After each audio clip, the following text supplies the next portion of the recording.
magigisa na po tayo. So maglalagay ako ng olive oil. Yan. Tapos isabihin natin yung sibuyas at bawang. Dapat palambutin natin to at mag-brown. Yan. Ihalo-halo po natin to hanggang mag-brown. Ayan.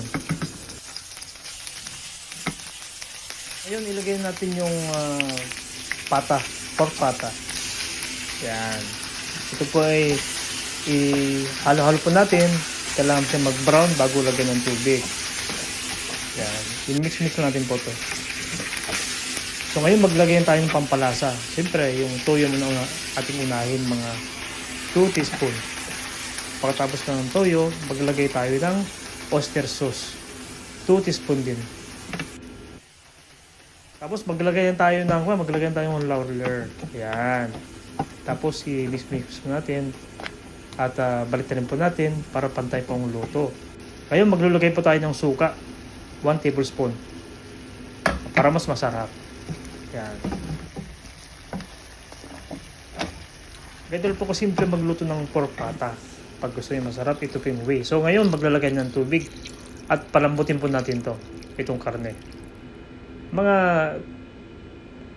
Maglalagay na tayo ng paminta para sumiksik po yung lasa ng paminta sa loob ng karne.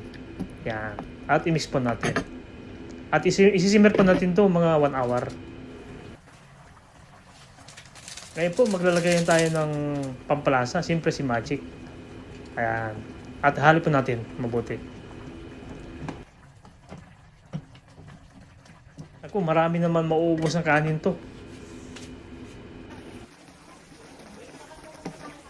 Yan, i-baltrin po natin para pantay pong luto. Malapit-lapit na ito maluto. Yung mga nag-like pala, nag-follow, nag-comment sa aking channel, Nesky TV, maraming salamat po. Sana huwag kayong magsawang panoorin na aking channel. Ayan, balita rin po ulit natin para po pantay yung luto. At tikpan po natin. Napakasarap itong lasa. Okay na. Malapit itong maluto. Ayan na po. Luto na ang pork pata na malambot.